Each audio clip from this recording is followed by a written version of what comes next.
Mesdames et messieurs, bonsoir et merci d'être au rendez-vous de cette session d'information sur Canal 3 Bénin. Voici les grandes articulations du journal. Désormais, les agents de la chaîne de dépenses publiques sont aguerris sur l'exploitation de l'outil de gestion P7 du SIG FP relatif à la comptabilité des matières. C'est une formation organisée par la Direction générale du matériel et de la logistique. Une session placée sous la houlette de la secrétaire générale adjointe du ministère de tutelle. Les détails dans un instant. Et pendant ce temps, la Fédération nationale des étudiants du Bénin, en partenariat avec le Centre des œuvres universitaires et sociales de l'Université d'Abomey-Calavi, outille les étudiants sur les rouages du monde professionnel. C'est le sens de la conférence débat qui se tient depuis ce lundi à l'Université d'Abomey-Calavi. Le lancement de cette activité, la première d'une série, a été présidé par la directrice du COUS AC. Nous parlerons également de la commémoration du 21e anniversaire de Petra Trotro, du Trompeto Deka Alafia. Les adeptes de cette divinité du temple Ouindonafa au quartier Sénéguin dans l'arrondissement de Godomé se sont retrouvés pour rendre grâce à la divinité Trompeto Deka Alafia pour les bienfaits dans leur vie. 5 jours de festivités mais également d'intenses prières que nous allons revivre dans ce journal. Voilà pour les titres, mesdames et messieurs, à nouveau, bonsoir. Désormais, les agents de la chaîne de dépenses publiques sont aguerris sur l'exploitation de l'outil de gestion P7 du SIG FP relatif à la comptabilité des matières. La Direction générale du matériel et de la logistique a organisé une session de formation à leur endroit. La secrétaire générale adjointe du ministère de tutelle a procédé au lancement officiel des travaux. Nous allons suivre. C'est une formation qui vient renforcer les capacités des acteurs de la chaîne des dépenses publiques sur l'exploitation du module 7 de la comptabilité des matières au Bénin. Le ministère de l'Économie et des Finances, à travers la Direction générale du matériel et de la logistique, vise ainsi à pallier aux difficultés que rencontrent ces acteurs dans la gestion du patrimoine non financier de l'État. L'exploitation du P7 est devenue effective depuis l'année passée. Et comme tout nouvel outil de gestion, certains acteurs éprouvent encore des difficultés dans son exploitation malgré l'accompagnement de la DGML sur le terrain. En conséquence, nous avons constaté un faible taux d'enregistrement des données au niveau de certaines structures. C'est dans le souci de surmonter ces difficultés que cette formation, qui n'est que le début d'une grande série prévue au titre de cette année 2024, s'inscrit. La particularité de cette session de formation réside dans le fait des notions à aborder qui tiennent compte des nouveaux enjeux juridiques et pratiques de gestion des matières de l'État. La représentante du secrétaire général du ministère des Finances se réjouit de la tenue de ces modules dans le SIG-FP car leur utilisation est un impératif pour la bonne gestion du patrimoine non financier de l'État. L'objectif poursuivi par l'État dans la mise en œuvre de cette réforme sur la comptabilité des matières est d'assurer une gestion transparente, saine et rationnelle des biens acquis afin de prévenir toute utilisation abusive et toute soustraction frauduleuse dans le patrimoine de l'État. Cet objectif ne saurait être atteint sans rendre opérationnels les sous-modules du périmètre 7 du SIG-FP dédiés à la gestion du patrimoine non financier de l'État. De cette formation, plusieurs résultats sont attendus. Il s'agit entre autres de la traçabilité des mouvements des biens publics dans le système, la production des états comptables des matières de l'État, le suivi et l'inventaire des matières de l'État et l'effectivité de la réduction des comptes de gestion des matières. Et pendant ce temps, la Fédération nationale des étudiants du Bénin, en partenariat avec le Centre des œuvres universitaires et sociales de l'Université d'Abomey-Calavi, outille les étudiants sur le rouage des mondes professionnels. C'est le sens de la conférence débat qui se tient depuis ce lundi à l'Université d'Abomey-Calavi. Le lancement de cette activité, la première d'ailleurs d'une série, a été présidée par la directrice du COUS AC. Les détails dans ce reportage. Parce que vous n'êtes pas obligé. Les étudiants se préparent à la vie active. Ils sont nombreux à marquer leur présence à l'amphithéâtre Idriss Déby de l'université d'Abomey-Calavi ce lundi afin de prendre part à une conférence débat sur l'insertion professionnelle des jeunes diplômés sans emploi.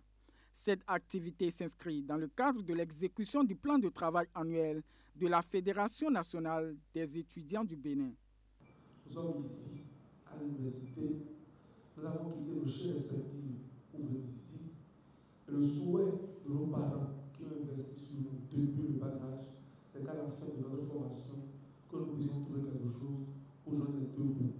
Non seulement pour joindre les deux bouts, mais également pour pouvoir leur venir en aide quand ils ont besoin. Le COUSACE entend, par cette série d'interventions, apporter sa pierre à la lutte contre le chômage et faire une prévention sur la cybercriminalité qui décime nos étudiants. Pendant 2 jours, les étudiants seront aguerris sur 4 différentes thématiques. Pour le directeur général adjoint de l'Agence nationale pour l'emploi, cette conférence débat intervient dans un contexte particulier.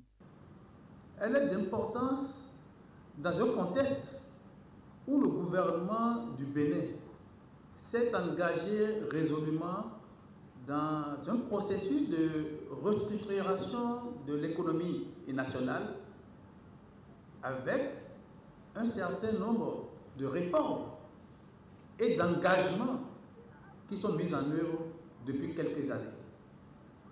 Les nombreuses entreprises qui ont commencé par naître dans la zone de développement industriel de Gouroudibi, les nombreuses entreprises mobilisées dans le cadre des projets d'asphaltage, des projets routiers. Cette conférence est la première d'une série. Dès la semaine prochaine et de façon successive, elle se tiendra également sur d'autres sites universitaires à Porto Novo, Kétou et à Dassar. Les séries EFG. Parlons à présent de la cellule de contrôle et d'inspection des structures de prestation des soins médicaux qui était face aux professionnels des médias vendredi dernier. Objectif, faire le point de ses activités des derniers mois. La cellule a en effet pour mission d'assurer les investigations des plaintes des citoyens dans le secteur de la santé avec une analyse profonde des causes des événements indésirables graves. Elle est également mise en place pour contrôler le respect des normes sanitaires par les établissements de santé. Le point de presse s'est déroulé au siège de l'autorité de régulation du secteur de la santé à Cotonou.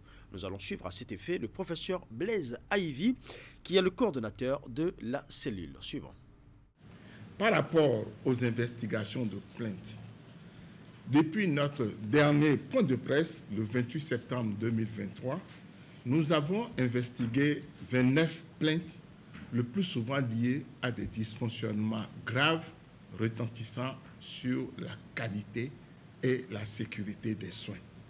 De ces 29 plaintes, 16 ont concerné les maternités avec 8 décès de fœtus ou de nouveau-nés et 7 décès maternels. Les déviances ont été confirmées dans 23 plaintes, soit 80% des cas. Et les solutions proposées vont de la correction des écarts observés à la traduction devant le Conseil de discipline de l'Ordre national des médecins du Bénin, l'interdiction temporaire d'exercer en passant par la fermeture de certains établissements de santé, la poursuite judiciaire et l'avertissement avec ou sans inscription au dossier.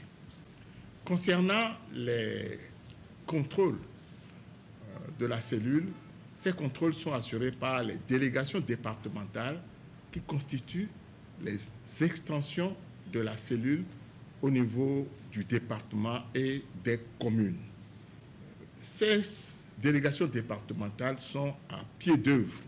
Elles ont contrôlé au cours du dernier trimestre de 2023 184 formations sanitaires et au cours du premier trimestre de 2024 194 formations sanitaires. Les solutions proposées ont été en accord avec les recommandations. nous devons signaler qu'ensemble avec le ministre de la Santé et les responsables à divers niveaux du secteur de la santé, nous avons fait le point des recommandations, le point de l'exécution des recommandations au cours du second semestre de 2023. Le taux d'exécution de ces recommandations était à l'aide de 60% dans le département du Mono à 93% dans le département de la Donga, soit une moyenne de 80%. Les écarts relevés concernaient les domaines suivants: la salubrité et la prévention des infections, la qualité des infrastructures, l'eau et l'électricité, la disponibilité des ressources humaines, notamment des médecins, le détournement des recettes financières, le relèvement du plateau technique, la qualité des explorations diagnostiques, l'actualisation des autorisations d'ouverture et d'exploitation d'établissements de santé et enfin le respect de cahiers de charges de certaines formations sanitaires privées.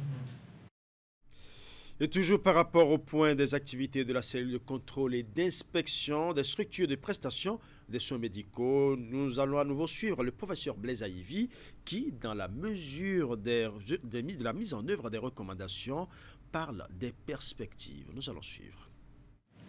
En matière d'écart par rapport aux normes sanitaires, nous devons mettre l'accent sur l'insalubrité qui a repris dans certaines de nos formations sanitaires, surtout les formations publiques. Citons pour preuve le cas du centre de santé d'Abarago dans la commune d'Adja-Ouéré, où nous avons constaté le 27 mars dernier que ce centre était très sale. Les murs étaient couverts de poussière et de toiles d'araignée. Les portes étaient toutes crasseuses. Les fenêtres et les grillages anti-moustiques étaient très poussiéreux. Les toilettes étaient très sales avec des déchets sur le sol et l'incinérateur déjà défectueux débordait de déchets biomédicaux mal brûlés. Nous avons interpellé immédiatement le médecin coordonnateur de zone dès 19h ce jour-là. Et en moins de 24 heures, tout a été mis au propre. Et le vendredi 29 mars, nous avons eu la preuve avec des photos à l'appui qu'on pouvait maintenir nos formations sanitaires propres. Il est indispensable que nos formations sanitaires soient propres, qu'elles possèdent de l'eau potable et de l'énergie électrique en permanence. Par rapport à la sécurité des patients, avec l'autorité de régulation du secteur de la santé, nous avons participé le 28 mars 2024 au lancement du dispositif de sécurité des patients. Il s'agit de quoi? Il s'agit de l'ensemble des règles, des actions et organisations pour réduire le risque lié aux soins dans nos formations sanitaires. Il s'agira pour nous de contribuer à la mise en place des normes et critères de sécurité des patients, de contrôler et d'évaluer le respect de ces normes et critères, de sensibiliser aussi bien les patients que les praticiens à la sécurité des patients et de promouvoir la culture de sécurité des patients chez les responsables des soins. Dans nos perspectives, elles sont tournées vers la lutte contre les décès maternels, car dans les maternités, il y a encore beaucoup de décès maternels, des décès de nouveau-nés qui peuvent être évités. Nous voudrons enfin vous exhorter à porter plainte sur le numéro WhatsApp du 91 44 44 44, porter plainte contre les événements indésirables, c'est-à-dire des incidents préjudiciables qui sont associés aux soins, que l'un des membres de votre famille aura vécu ou que vous-même vous aurez subi. Et cela pour que nous puissions analyser les causes profondes et proposer des solutions pour une amélioration de la qualité des soins. Dans un tout autre registre à présent, nous allons parler du don de l'honorable Armand Gansey et de sa suppléante Judith Glidja à la communauté musulmane de la 23e circonscription électorale. Le geste vise à permettre aux bénéficiaires de clôturer en beauté et en toute quiétude le jeûne qui prend fin dans quelques heures. Composé de sacs de riz et bien d'autres produits de première nécessité et bien d'autres produits, bien évidemment. La remise du lot a eu lieu à la mosquée centrale de Zongo de Boycon en présence des imams venus des autres villes qui composent la circonscription électorale. Nous allons suivre. Un lot de sacs de riz et autres produits de première nécessité offerts à la communauté musulmane de la 23e circonscription électorale. Le geste émane du député Armand Gansey et de sa suppléante Judith Glidja. Cet acte de générosité intervient non seulement pour témoigner de leur sollicitude aux fidèles musulmans de la zone, mais surtout leur permettre de clôturer en toute sérénité plusieurs jours de privation et de prière. Nous sommes là pour partager ce moment de rupture de jeûne avec nos frères et sœurs musulmans, puisque vous n'êtes pas sans savoir que ce ne sont pas seulement les musulmans qui profitent des retombées positives du jeûne, des retombées spirituelles du jeûne. Et il est important de s'associer à tous les musulmans et à tous les chrétiens en ce moment où chacun exprime sa foi vis-à-vis donc de Dieu. Il est impérieux donc de s'associer à eux pour implorer l'indulgence et la magnanimité de Dieu dans nos vies quotidiennes. La cérémonie de remise s'est effectuée devant les imams venus des différentes villes qui composent la circonscription électorale, de même que celui de la mosquée centrale Zongo de Boycon. Le moment de partage a été celui choisi pour prier pour la nation et principalement pour les gouvernants. Ensemble, donateurs, bénéficiaires et autres ont invoqué le Tout-Puissant afin qu'il veille sur le chef de l'État, l'éclaire davantage et l'accompagne dans l'accomplissement de la mission qui lui est assignée. Touchés par cette attention de l'élu parlementaire et de sa suppléante, nombreux sont ceux d'entre eux qui ont exprimé leur reconnaissance à leur endroit. On est très contents, on est continué de le faire, la prière toujours. Dieu n'a qu'à les augmenter, Dieu n'a qu'à les compenser. Ce qu'ils ont fait de bien, Dieu il sait déjà. On est trop contents, on a la joie de faire, on vous remercie de ce que vous venez nous faire pour le carême. En tout cas, c'est très bien. C'est lui qui l'a fait, il n'a qu'à rentrer dans son trou. Dieu n'a qu'à nous donner de la santé et de la prospérité. Et nous prions pour lui parce que tout ce qu'il fait, c'est pour le développement de la commune de Boycon et environ. Donc, je ne peux pas lui dire quelque chose, c'est de lui assurer que nous sommes avec lui toujours. Nous prions pour lui, et nous prions toujours pour notre président, Mété Talent, qui est avec nous toujours dans nos cœurs. Énième d'une série d'actes déjà posés par les bienfaiteurs envers cette communauté. Ce don, quoique symbolique, est aussi, selon eux, le signe de leur gratitude pour les nombreuses retombées dont les fidèles musulmans font bénéficier le peuple béninois au quotidien à travers leurs diverses supplications. Et c'est désormais officiel, la date de la célébration de l'Aïd el-Fitr est désormais connue. Elle a été rendue publique ce lundi 8 avril 2024 à travers un communiqué de l'Union islamique du Bénin. Dans ce communiqué signé de l'imam Idrissou Boukari, l'Aïd el-Fitr, la fête qui marque la rupture du Ramadan, aura lieu ce mercredi 10 avril 2024, correspondant au 1er Shawwal 1445. Dans ce même communiqué, le président de l'UIB a appelé les fidèles musulmans et tout le peuple béninois à rechercher les valeurs telles que la justice, la transparence et le respect des droits de tous les citoyens, ainsi que la paix, le dialogue, allusion faite à l'actualité sociopolitique dans notre pays.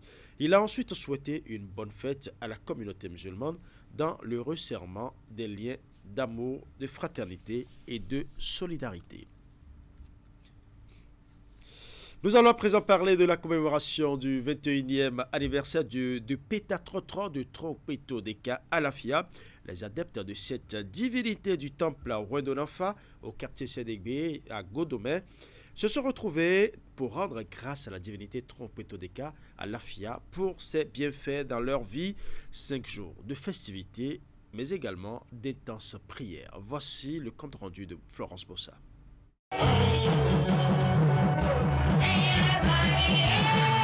Chants, danses et louanges en faveur d'une divinité tant adorée par ses fidèles en tenue d'apparat.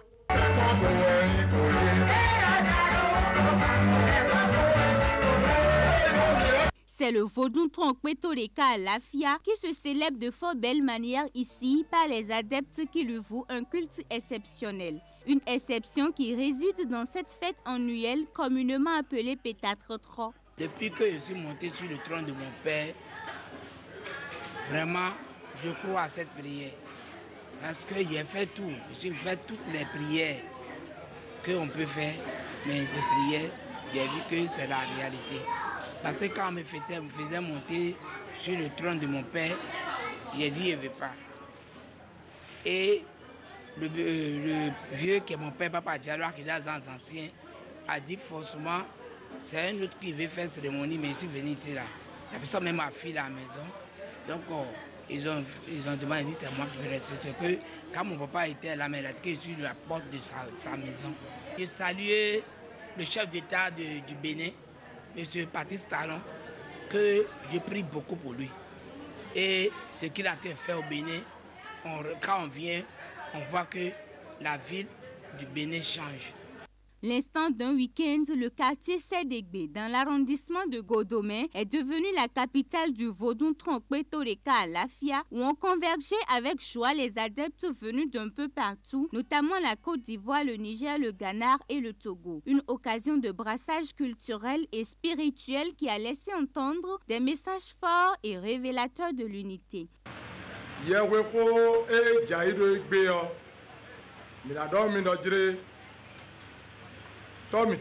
Nos pères et nos mères ont cru à la parole de nos divinités en nous mettant sur le bon chemin. Soyons patients pour voir l'efficacité de notre Dieu.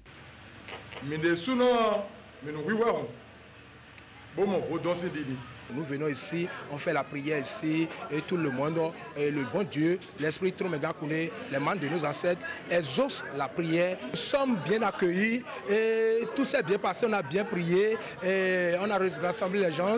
Nous-mêmes, on se sent à l'aise ici. C'est Hunogan Horsouvi, Tokonji, qui trône aux côtés de cette divinité depuis 21 ans déjà. Elle a saisi l'occasion pour inviter les fidèles et autres adeptes au respect des règles de conduite qui fondent le vaudou Tronkwe-Toleka Alafia afin de bénéficier de ses grâces et de ses bienfaits.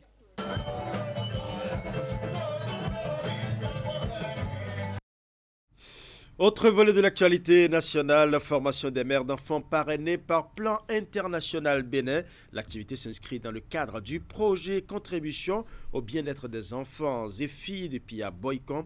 Elle est exécutée par l'ONG Bewa et s'est déroulée simultanément à Ouenri et Dogbo sur les sites retenus à cet effet. Les bénéficiaires ont été formés sur la production de combustible à partir des coques de noix palmistes. Reportage. Des mères d'enfants parrainées par Plan International Bénin. À ces dernières sont ajoutées quelques jeunes femmes ciblées sur la base de critères bien définis. Toutes suivent ici une formation sur la production de combustible à partir de coques de noix palmistes. C'est une manière pour obtenir les charbons verts. Nous savons tous que les charbons produits à base des bois constituent une menace pour l'environnement.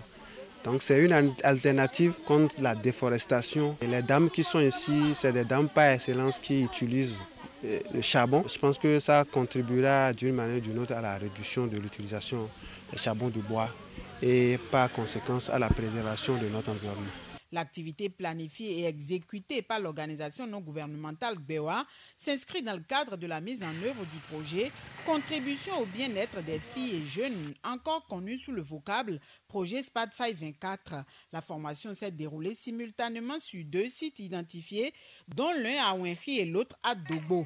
Ce cadre de renforcement de capacité a été l'occasion de leur enseigner les différentes manières de produire du combustible à partir des noix palmistes et autres notions y afférentes.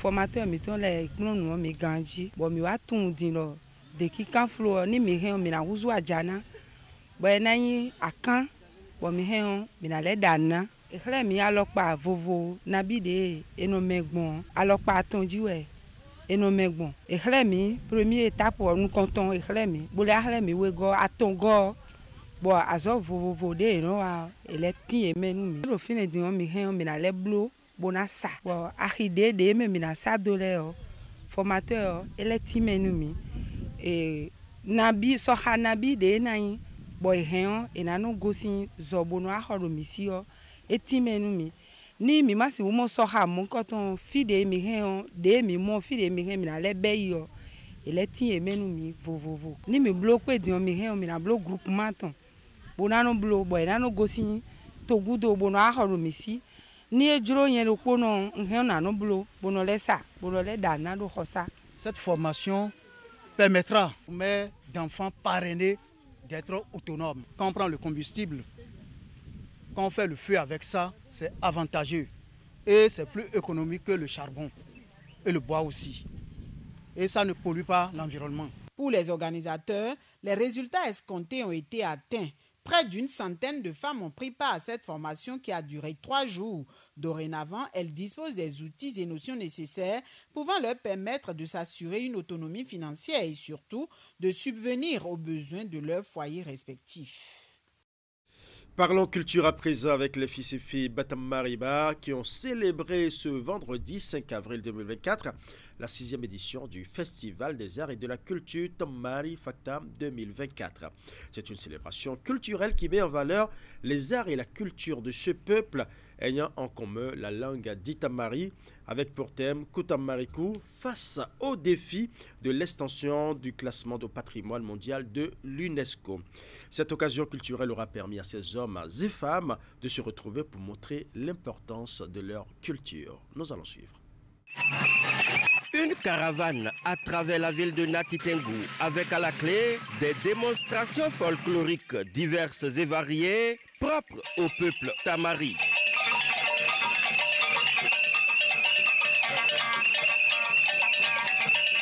Voilà ainsi lancée la 6e édition du Festival des Arts et de la Culture Tamari Faktam 2024 à Nati Tengu. Une célébration pour exhiber les riches potentialités artistiques et culturelles des Bek Tamaribais. Nous avons simplement voulu allier ou relier la tradition à la modernité. Nous sommes riches de notre culture et notre culture est riche. Donc exploitons notre culture pour que cette culture nous aide à éliminer ce qui nous gêne et ce qui nous empêche d'avancer, c'est-à-dire la pauvreté. Ils sont donc venus d'un peu partout du continent pour honorer leur culture à travers cette initiative vieille de plus de 46 ans et aussi pour savourer la fierté de voir Kutamariku inscrit au patrimoine mondial de l'UNESCO. Fierté que partage autorité politico-administrative de la Takora. Le génie créateur architectural Tamari a séduit l'UNESCO. À travers le monde, ce tata est désormais une fierté du Bénin, de la Takora et de Nati Tengu. Peuple Otamari, sois fier de ton patrimoine culturel que tes ancêtres t'ont légué. Ce festival est un grand carrefour de ton histoire pour la révélation de ton patrimoine identitaire. Je voudrais rappeler à une synergie d'action en matière d'animation culturelle et culturelle à travers une organisation de toutes les commissions linguistiques de notre département. À cette célébration de la culture, des députés de la 3e circonscription électorale venus soutenir Faktam. Faktam est bien organisé. Faktam est diversifié. Mais que les autres acceptent pour s'imprégner de cette diversité et construire un produit touristique vendable au reste du Bénin et à la communauté internationale. Tout le monde devrait retourner pour raconter à ceux qui n'étaient pas ici comment c'était beau de se retrouver entre nous pour le fêter et célébrer le classement de notre Kutamariku, le système de l'UNESCO. Pour cette 6e édition de Factam, plusieurs troupes ont montré la diversité des danses et rythmes tamari, des batamariba, c'est-à-dire qui ont en commun la langue dite tamari. Voilà, ce sera tout pour ce journal, mais avant de nous séparer, retenez que c'est désormais officiel. La date de la célébration de l'Aïd el-Fitr est désormais connue. Elle a été rendue publique ce lundi 8 avril à travers un communiqué de l'Union islamique du Bénin. Dans ce communiqué signé de l'imam Idrissou Boukari, l'Aïd el-Fitr, la fête qui marque la rupture du Ramadan, aura lieu ce mercredi 10 avril 2024, correspondant au 1er Shawwal 1445. Dans ce même communiqué, le président de l'UIB a rappelé les fidèles musulmans et tout le peuple béninois à rechercher les valeurs telles que la justice, la transparence et le respect des droits de tous les citoyens, ainsi que la paix et le dialogue, allusion faite à l'actualité socio-politique de notre pays. Il a ensuite souhaité une bonne fête à la communauté musulmane dans le resserrement des liens fraternels, d'amour et de solidarité. Bonne soirée à chacun et à tous.